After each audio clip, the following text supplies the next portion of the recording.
Hello mes amis, d'ici José de Loavita. Comment appliquer cette habitude clé pour le succès et pour nos réalisations à long terme? Ça, c'est vraiment le défi. Développer ces nouvelles habitudes peut être vraiment une tâche, par exemple, difficile, mais c'est possible. Ça veut dire que la clé est de trouver l'habitude qui va contribuer à déclencher une réaction en chaîne face à des autres comportements. Les autres comportements qui sont positifs.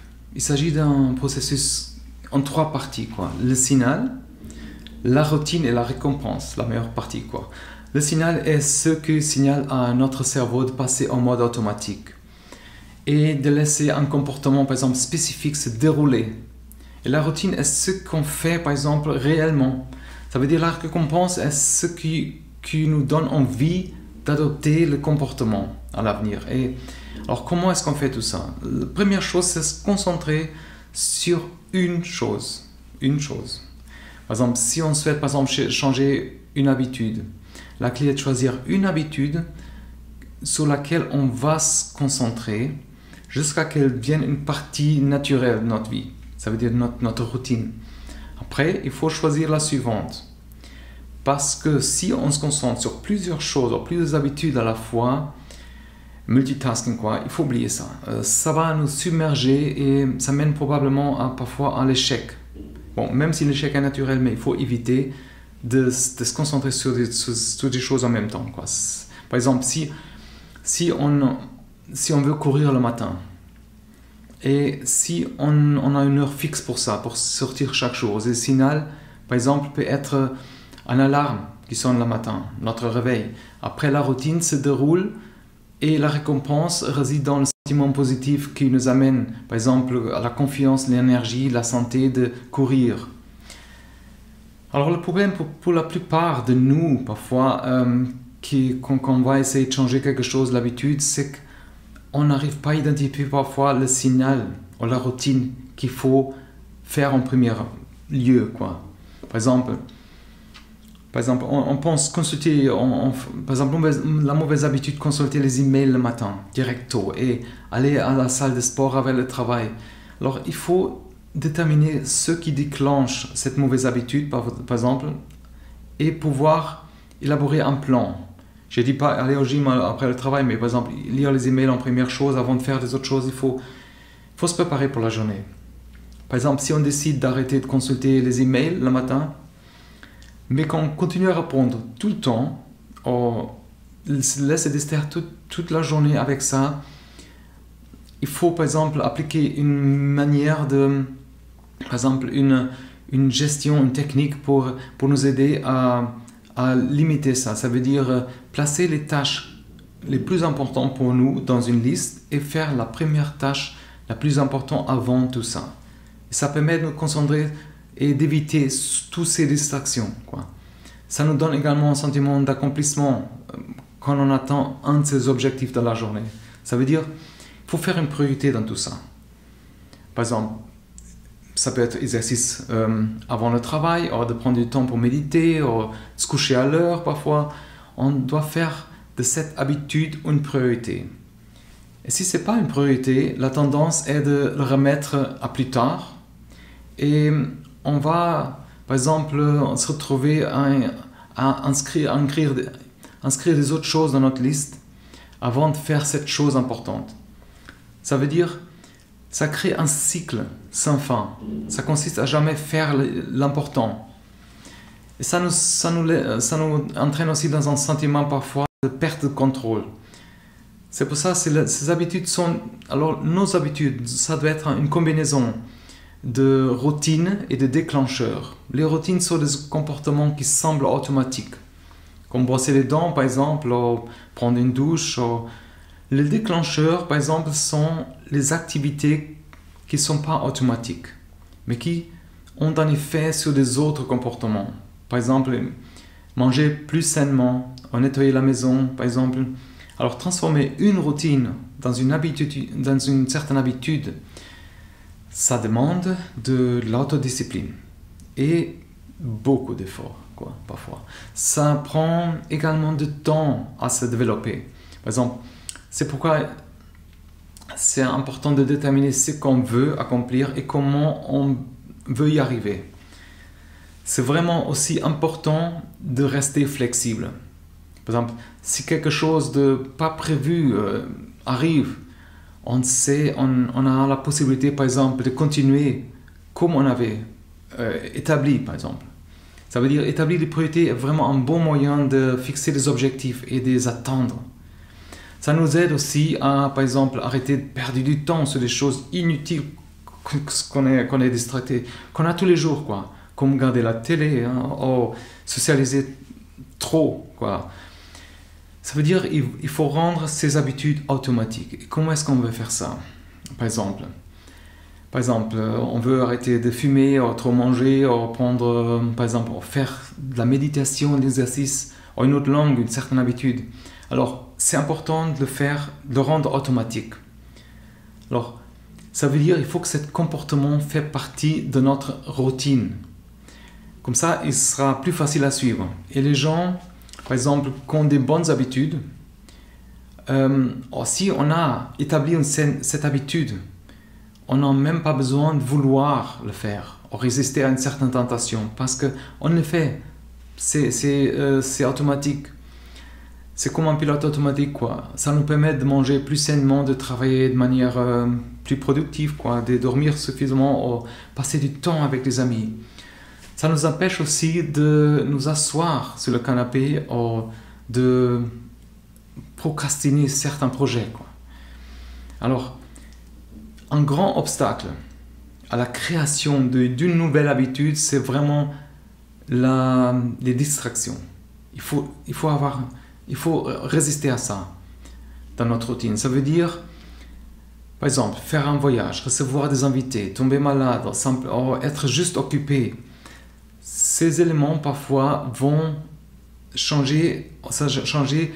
empêcher le déclencheur de se produire. Par exemple, si on reçoit un appel, ça peut interrompre notre envie de continuer ou de méditer. Par exemple, c'est important de trouver vraiment des moyens de gérer ces perturbations afin de pouvoir conserver nos habitudes. Par exemple, ça peut inclure la création d'un système qu'on va établir, un calendrier ou l'utilisation d'une application pour suivre notre progrès. C'est aussi important d'obtenir des commentaires de quelqu'un qui est à côté, positif sur nos habitudes, quelqu'un qui voit qu'est-ce qui se passe. Il faut se confier pour faire ça, quoi. Par exemple, si on fait des exercices régulièrement, mais qu'on ne voit pas de résultats, on peut essayer de changer de salle de sport, ou par exemple appliquer des autres techniques. On peut par exemple essayer de changer de point de vue aussi, en pratiquant cette pleine conscience, ou la gratitude. Ça va nous aider à apprécier la valeur de notre travail. Et il ne faut pas avoir peur d'échouer. J'ai une autre vidéo consacrée à ça, quoi. Ça fait partie de notre réussite. On apprend nos erreurs, on va continuer à essayer, on va progresser vraiment avec ça. Et super important, il faut être cohérent. Alors ça, c'est vraiment la base. Vraiment pas ça. C'est presque impossible d'obtenir les résultats qu'on souhaite si on n'est pas cohérent. Ça signifie par exemple donner suite régulièrement à nos promesses, à nos efforts, à se forcer à faire jusqu'à ce que ça devienne automatique. C'est ça qui permet de construire quelque chose qui va perdurer, quoi. Ça veut dire, ça nous aide également à créer cette flow, élan, ce qui nous permet de continuer plus facilement. Si notre motivation est faible, ou si quelque chose nous va distraire, occuper, quoi. Alors si on reste cohérent, on commence à avoir des résultats. Ça veut dire on va, par exemple, avoir plus de productivité au travail, ou meilleure santé, si on fait des exercices, relations plus solides avec les autres. Alors voir ce changement positif va nous donner la motivation qu'on a besoin pour continuer à être cohérent. Ça veut dire c'est un cycle, quoi. Une autre façon d'augmenter notre cohérence est de fixer des objectifs. Par exemple, d'être à l'heure au travail, ou d'améliorer nos compétences en communication, par exemple. Avoir des objectifs précis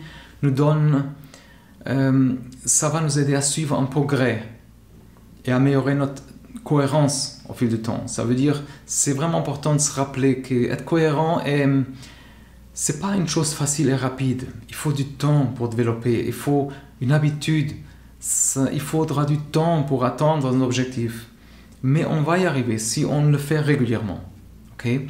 Alors, il faut revoir notre routine et nous demander dans quelle mesure on est, par exemple, cohérent avec ces choses qui sont plus importantes pour nous.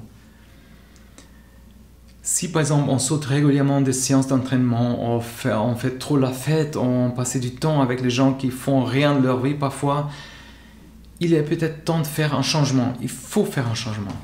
Il faut être honnête avec nous-mêmes et laisser pas les excuses nous envahir, quoi. Alors,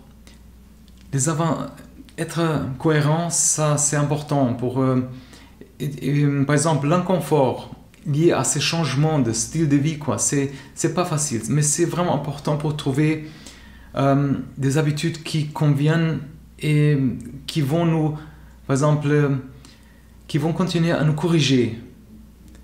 Il faut alors essayer, on va finir par atteindre ces objectifs.